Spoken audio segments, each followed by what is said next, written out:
Hello students, आज है lecture number 13 और टॉपिक है हमारा क्वाड्रेटिक इक्वेशंस। आज ये क्वाड्रेटिक इक्वेशन का लास्ट लेक्चर है। इसके बाद हम जाएंगे अगले टॉपिक पर। जिन्हें भी क्वाड्रेटिक इक्वेशन के प्रीवियस लेक्चर्स पढ़ने हैं वो आई बटन में लिंक है, वहाँ से जा कर के भी पढ़ सकते हैं, या फिर वीडियो के एंड में आपको पूरी प्लेलिस्ट मिल जाएगी, वहाँ से जा कर के भी आप बाकी के लेक्चर्स पढ़ सकते हैं।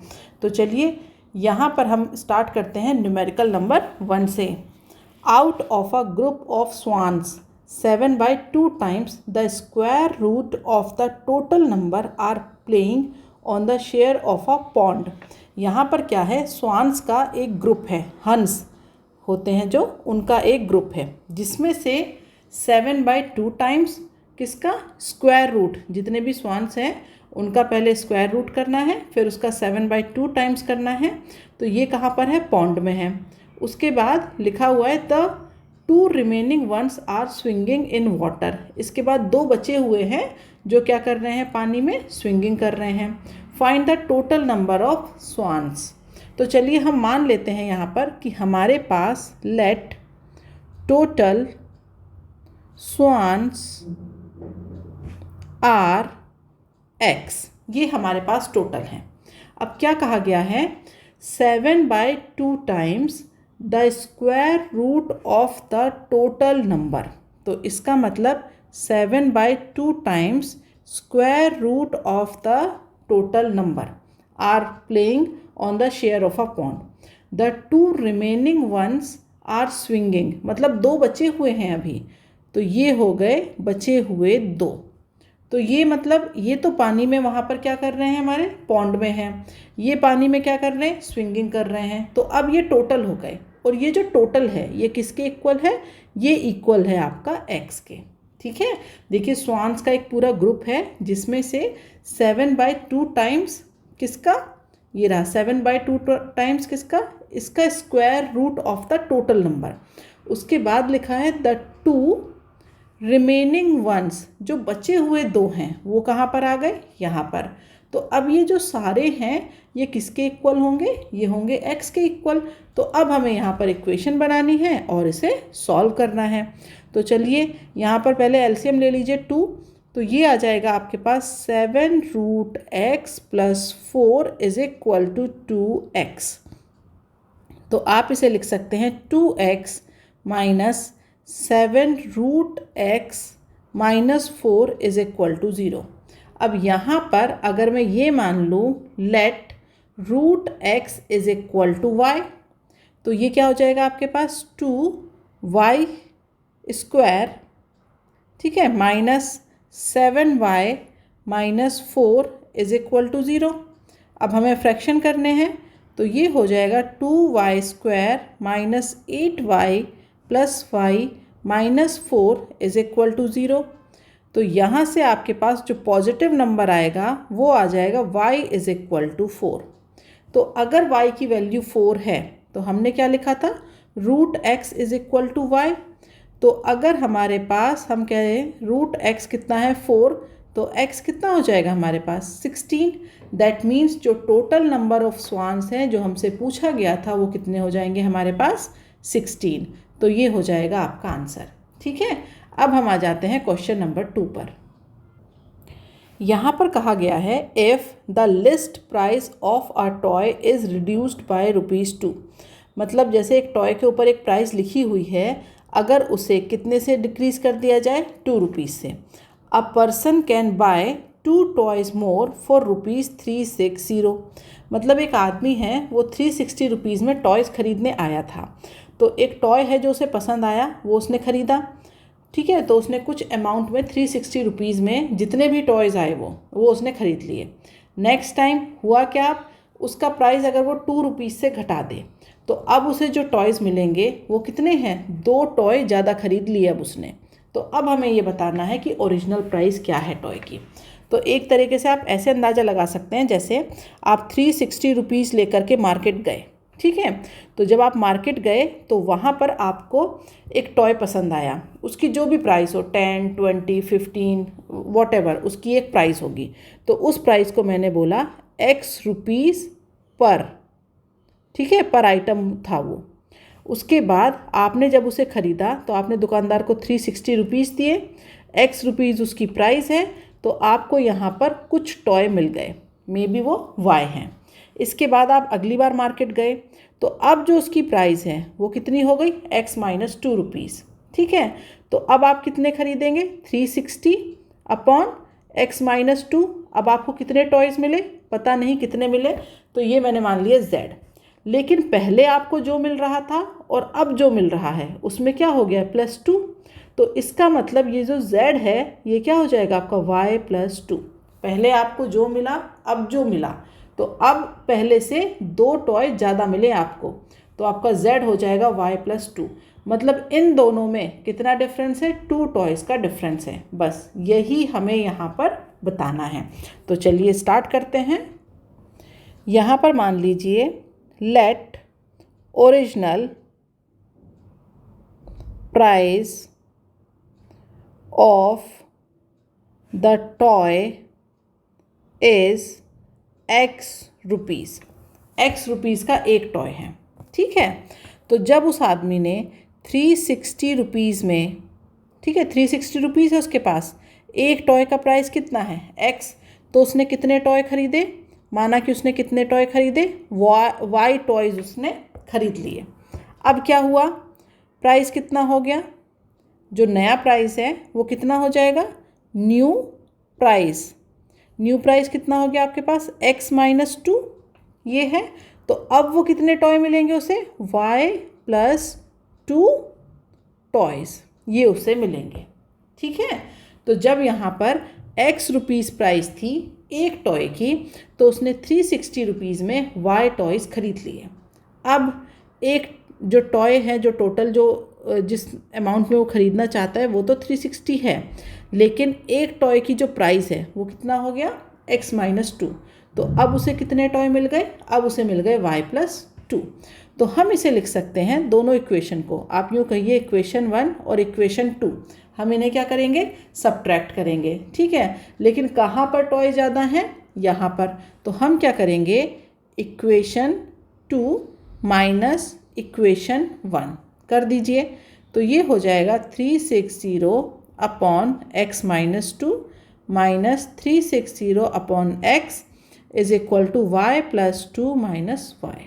तो आप इसे लिख सकते हैं 360 upon x minus 2 minus 360 upon x is equal to 2। आप डायरेक्ट भी इस इक्वेशन को लिख सकते थे, इतना सब करने की ज़रूरत नहीं थी। ये मैंने आपको सिर्फ एक्सप्लेन करने के लिए किया है कि हम ये कैसे लेकर के आ रहे हैं। तो पहले जब स्टार्टिंग की बात हो रही है तो उसके पास 360 रुपीज़ है, एक्स रुपीज़ एक टॉय का प्राइस है, तो वो कुछ टॉय लेगा। नेक्स्ट केस में 360 रुपीज़ ही है उसके पास, लेकिन एक टॉय का जो प्राइस है वो कितना है, x माइनस 2। तो जाहिर सी बात है इस वाले केस में उसे ज़्यादा टॉयज़ मिलेंगे, और कितने ज़्यादा मिल रहे हैं, 2। तो इन दोनों को हमने क्या किया, सब्ट्रैक्ट किया, तो हमें यहाँ पर मिल गया 2। अब हमें इसे सॉल्व करना है, तो चलिए इसे सॉल्व कर लीजिए। तो यहाँ पर आपके पास आ जाएगा x माइनस 2, 360 को ले लीजिए कॉमन, तो ये हो जाएगा x minus x + 2 is equal to 2।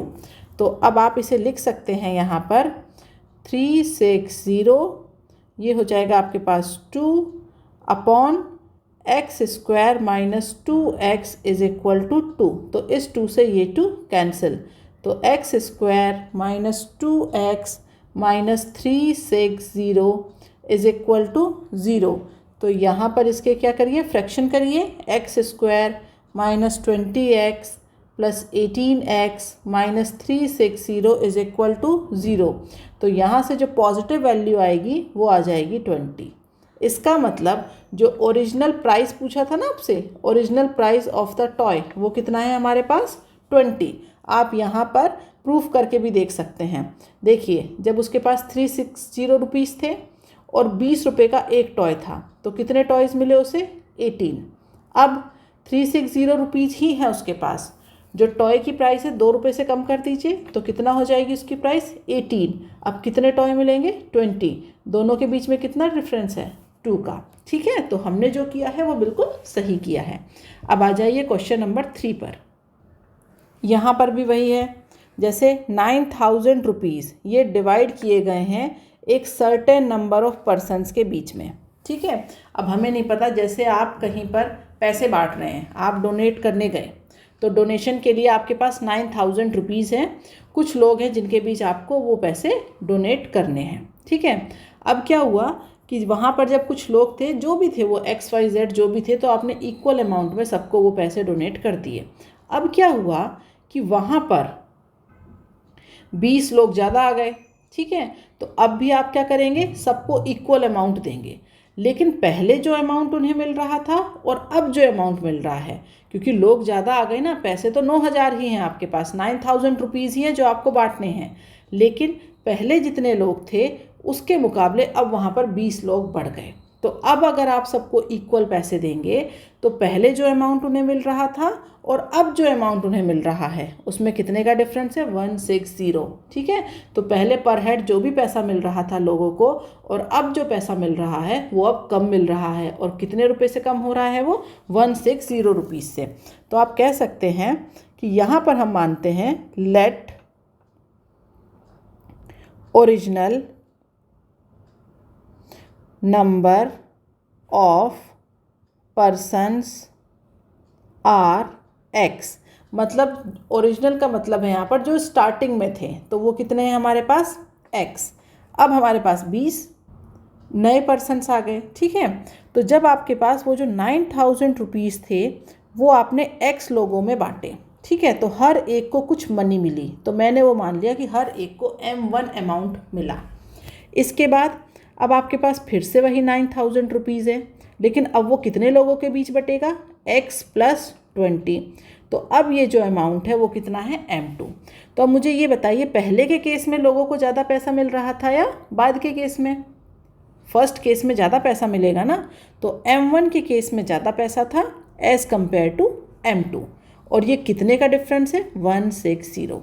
तो पहले लोगों को जो भी पैसा मिल रहा था, मैं मान लूँ कि 300 मिल रहा था, ठीक है, तो अब कितना कम हो जाएगा, 300 में से 160 घटा दीजिए, ठीक है।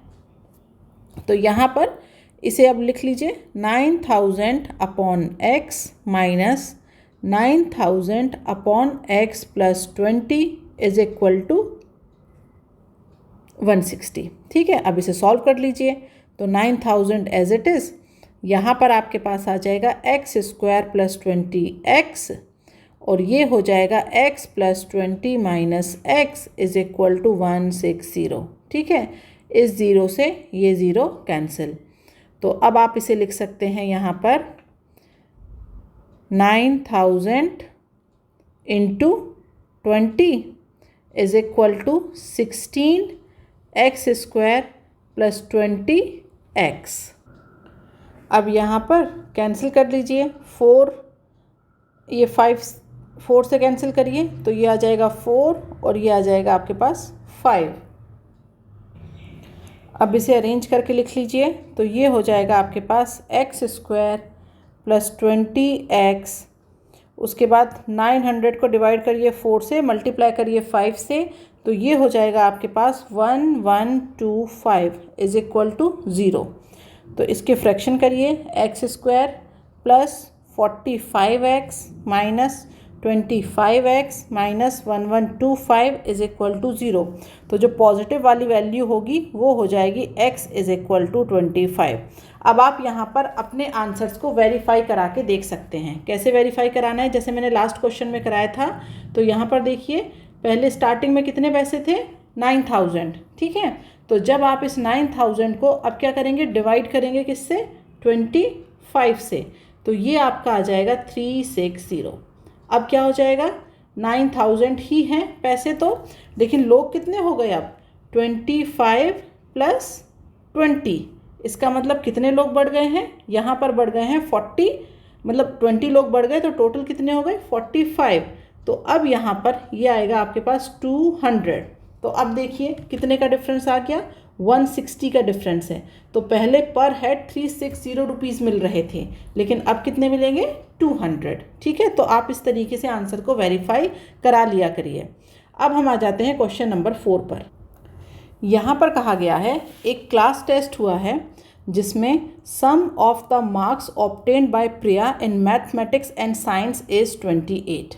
ठीक है, तो जो वो क्लास टेस्ट हुआ है उसमें प्रिया को मैथ और साइंस दोनों में मिलाकर के कितने मार्क्स मिले हैं? 28। तो हम यहाँ पर मान लेते हैं मैथ के जो मार्क्स हैं उन्हें हम मानते हैं m, और जो साइंस के मार्क्स हैं उन्हें माना मैंने s। तो ये उसे मिले मैथ में और ये उसे मिले साइंस में। तो ये कितने हैं? 28। अब कहा गया है had she got 3 marks more in mathematics and 4 marks less in science. तो अगर ऐसा हो जाए कि उसे मैथ में तो कितने मिले? 3 मार्क्स मोर, और उसे साइंस में कितने मिले? 4 marks less. The product of her marks would have been 180। तो इसका मतलब अगर प्रिया को इस तरीके से मार्क्स मिले कि मैथ में उसके जो भी उसे पहले मार्क्स मिल रहे थे मैथ में, हमें नहीं पता क्योंकि वहाँ पर सेपरेट नहीं करके बताया गया है, टोटल बताया गया है। तो जो मार्क्स उसे पहले मिले हैं मैथ में उनमें 3 को ऐड कर दो, साइंस के जो मार्क्स हैं उनमें से 4 को लेस कर दो। तो इनका जो प्रोडक्ट है वो कितना है?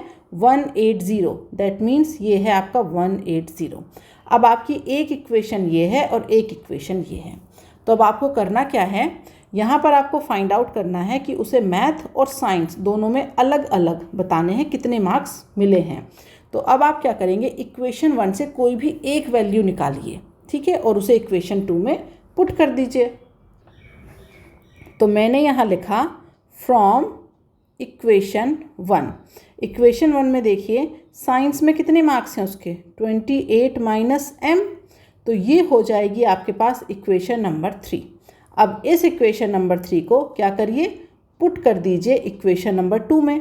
तो ये हो जाएगा आपके पास m प्लस 3, s की वैल्यू है 28 minus m minus 4 is equal to 180। अब आपको करना क्या है, इक्वेशन को अरेंज करिए, उसके बाद हम उसे सॉल्व करेंगे। तो यहाँ से आपके पास इक्वेशन बनेगी m² minus 21m plus 108 is equal to 0। तो ये हो जाएगा m² minus 12m minus 9m plus 108 is equal to 0। तो यहाँ से वैल्यू आएगी m की 9 एंड 12। तो जब उसके पास मैथ में 9 मार्क्स हैं तब उसके साइंस में कितने हो जाएंगे? 19। क्यों? क्योंकि दोनों का सम कितना होना है? दोनों का सम होना है 28। मैथ प्लस साइंस कितना है? 28। और जब उसे मैथ में मिलेंगे 12 मार्क्स तो उस टाइम पे उसे साइंस में कितने मिलेंगे? 16। यहाँ पर भी अगर आप अपने आंसर को वेरीफाई करना चाहते हैं तो क्या करेंगे, कोई भी एक पेयर ले लीजिए। जैसे ये पेयर ले लिया, ठीक है, तो इस पेयर में क्या करेंगे, अब मैथ में मार्क्स इंक्रीज़ करिए 3 से, साइंस में डिक्रीज़ करिए 4 से, मल्टीप्लाई करिए 180 आ जाएगा। तो इस तरीके से आप अपने आंसर को वेरीफाई कर सकते हैं। तो ये 2 पेयर है, ठीक है। अब हम आ जाते हैं अगले क्वेश्चन पर। यहाँ पर कहा गया है a cottage industry produces a certain number of pottery articles in a day. ठीक है, तो एक इंडस्ट्री है, वहाँ पर कुछ पॉटरी आर्टिकल्स बन रहे हैं एक दिन में। It was observed on a particular day that the cost of production of each article was 3 more than twice the number of articles। मतलब यहाँ पर आपसे बताया जा रहा है आपको एक तो cost of production of each articles, ठीक है, और एक है number of articles। If the total cost of production on that day was ₹90, find the number of articles produced and cost of each articles. तो यहाँ पर आपके पास 2 अननोन हैं। कौन कौन से हैं? एक तो मतलब जैसे उस फैक्ट्री में क्या है कि कुछ सामान बन रहा है, तो एक तो हमें ये बताना है कि जैसे वो जो एक सामान जो बन कर के रेडी हो रहा है उसकी कॉस्ट क्या है, और पूरे दिन में कितने सामान कितने आइटम वो बन रहे हैं, तो हमें ये भी बताना है, ठीक है। तो अब हमें इन दोनों ही वैल्यूज़ को मानना पड़ेगा किसी वेरिएबल के टर्म में। तो यहाँ पर हम लिख लेते हैं let number of article is x। ठीक है, कितने आर्टिकल बन रहे हैं उसमें per day? x। Number of article यहाँ पर आप लिख सकते हैं per day produced is x, क्योंकि हमसे यही पूछा है, ये रहा ना, number of articles produced. Okay, तो ये है हमारे पास x। दूसरी चीज़ क्या है, cost of one article is y। ठीक है, तो एक दिन में कितने आर्टिकल प्रोड्यूस हो रहे हैं वहाँ पर, x, और जो आर्टिकल प्रोड्यूस हो रहा है उसमें एक आर्टिकल की कॉस्ट क्या है, y। ठीक है, अब हम आ जाते हैं क्वेश्चन पे, इसे एक बार फिर से पढ़ते हैं। तो यहाँ देखिए क्वेश्चन में कहा है, it was observed on a particular day that the cost of production of each article, तो हर एक आर्टिकल का हमने कॉस्ट कितनी मानी है, y, was 3 more than twice the number of articles produced on that day। तो number of articles produced in one day वो हमारा कितना है, x। तो यहाँ पर जो आपकी इक्वेशन है वो बन जाएगी y इज इक्वल टू, पहले आपको डबल करना है x की वैल्यू को, फिर उसमें ऐड क्या करना है, 3। ठीक है, यहाँ पर एक बार फिर से पढ़ लीजिए आप, cost of production of each article was 3 more than twice the number of articles produced on that day। ठीक है, इसके बाद कह रहा है if the total cost of production on that day was ₹90, मतलब जो टोटल प्रोडक्शन की कॉस्ट है उस दिन जितने भी रुपए खर्च हुए वो कितने हुए, 90। इसका मतलब ये है कि हमारे पास कुछ तो आर्टिकल बने होंगे, 5, 10, 20 जितने भी बने हों, तो जैसे हमारे पास 20 आर्टिकल्स बन गए, उसके बाद हर एक आर्टिकल की कॉस्ट हमारे पास कितनी है, माना कि ₹5, तो ये हमारा कितना निकल आएगा, 100। यहाँ पर उसी तरीके से कह रहा है कि उस दिन कितना है वो कॉस्ट, 90। ठीक है, तो आप इसे कैसे कर सकते हैं, यहाँ पर अब आप लिख सकते हैं x into y is equal to 90। तो ये हो गई हमारे पास इक्वेशन नंबर 1 ये वाली, और ये हो गई इक्वेशन नंबर 2।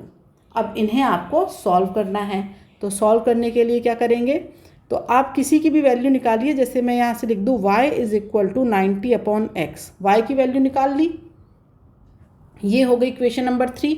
इसे पुट कर दीजिए इक्वेशन नंबर 1 में, तो ये आपके पास आ जाएगा, यहाँ से ये हो जाएगा आपके पास 90/x is equal to 2x + 3। अब इन्हें करिए अरेंज, तो जब आप इन्हें अरेंज करेंगे ये हो जाएगा 2x square plus 3x minus 90 is equal to 0। तो 2x square minus 12x plus 15x minus 90 is equal to 0। तो यहाँ से जो पॉजिटिव वाली वैल्यू आएगी x की वो आ जाएगी 6। अगर x 6 है तो y आपका कितना हो जाएगा, y आपका कितना है 90/x, तो ये हो जाएगा आपके पास 15। तो क्वेश्चन में हमसे यही दो वैल्यू पूछी थी। तो अब यहाँ पर ये क्या पूछा है उसने, कॉस्ट ऑफ ईच आर्टिकल, तो आपने क्या मानी थी, cost of each article y। तो ये है हमारे पास कॉस्ट ऑफ ईच आर्टिकल, आप इसे लिख सकते हैं कॉस्ट ऑफ ईच आर्टिकल। ठीक है, दूसरा क्या पूछा था उसने, नंबर ऑफ आर्टिकल्स प्रोड्यूस्ड, तो वो जो नंबर ऑफ आर्टिकल्स प्रोड्यूस्ड हैं वो क्या हैं, ये हैं, तो आप इसे लिख सकते हैं नंबर ऑफ आर्टिकल्स प्रोड्यूस्ड। ठीक है, तो ये हमारी दो वैल्यू फाइंड आउट करनी थी और ये हमने कर ली। अब हम आ जाते हैं आज के लास्ट क्वेश्चन पे, और ये टॉपिक का भी लास्ट क्वेश्चन है। यहाँ पर क्वेश्चन में कहा गया है कि eight t minutes past 2 p.m. the time needed by the minutes hand and a clock to show 3 p.m. was found to be 3 minutes less than t square by 4 minutes। मतलब यहाँ पर कहा जा रहा है कि देखिए घड़ी में क्या है, आपके 2 बज चुके हैं। ठीक है, 2 p.m. हो चुका है, अब कितना बजना है, अब बजेंगे 3 p.m. तो 3 p.m. बजने के लिए कुछ मिनट्स कम हैं। अब वो कितने मिनट कम हैं वो हमें नहीं पता। तो अगर हम देखें तो 1 घंटे में टोटल कितने मिनट होते हैं, 60 मिनट। तो अगर हमारा टाइम 3 PM होने वाला है, लेकिन वो जो 3 PM होने वाला है कितने मिनट में होने वाला है वो हमें नहीं पता, तो हम लिख सकते हैं कि जो हमारा टाइम है वो कितना होना है, 3 PM। अब 3 PM होने में टोटल होते हैं 60 मिनट्स, लेकिन कितनी मिनट की कमी है वो हमें नहीं पता, तो ये हो जाएगा आपका 60 - t। क्वेश्चन में फिर से देखिए, eight t minutes past 2 p.m. The time needed by the minutes hand and a clock to show 3 p.m. was found to be 3 minutes less than t square by 4 minutes. मतलब यहाँ पर 2 बज चुके हैं और 2 से ज़्यादा हो चुके हैं, t मिनट्स जो हैं वो पास हो चुकी हैं, ठीक है। तो t मिनट्स पास हो चुकी हैं, या फिर आप ये कहिए कि 60 में से अभी कितनी मिनट्स बची हुई हैं, ठीक है। तो यहाँ पर मैंने ये ले लिया है कि 3 बजने में जो टोटल 60 मिनट्स होती हैं, अब 2 से ज़्यादा कुछ मिनट्स हो चुकी हैं, हमें नहीं पता कितनी हो चुकी हैं। तो 3 PM is equal to 60 minus t. Okay, ये चलिए इसे मैं घड़ी बना करके बता देती हूँ तो ज़्यादा क्लियर होगा, ठीक है। ये एक वॉच है, तो ये देखिए मैंने घड़ी में ले लिया है यहाँ पर कि 2 बज चुके हैं। ओके, तो 2 से थोड़ा सा ज़्यादा टाइम हो गया है, तो यहाँ पर लिखा गया है t minutes past 2 PM। तो यहाँ पर 2 बजने के बाद कितने मिनट्स पास हो चुके हैं, t मिनट्स पास हो चुके हैं, तो ये हो जाएंगे आपके t मिनट। तो अब अगर 3 बजना है तो कितने मिनट्स और चाहिए, तो वो चाहिए आपको 60 माइनस टी, ठीक है। अब ये आपसे क्लियर हुआ होगा। अब आगे क्या कहा जा रहा है, to show 3 PM was found to be 3 minutes less than t square by 4 minutes। मतलब 3 बजने में जो टाइम बचा हुआ है वो किसके इक्वल है, 3 minutes less than t square by 4 time. तो 3 बजने में कितना टाइम बचा हुआ है, ये बचा हुआ है आपका 60 माइनस टी, इतने मिनट्स बचे हुए हैं। अब ये किसके इक्वल है, 3 मिनट्स लेस देन, पहले आप लिखिए टी स्क्वायर बाय 4 मिनट्स और इसमें कितना है 3 लेस देन। तो अब हमारी इक्वेशन बनेगी यहाँ से, इसे हमें सॉल्व करना होगा।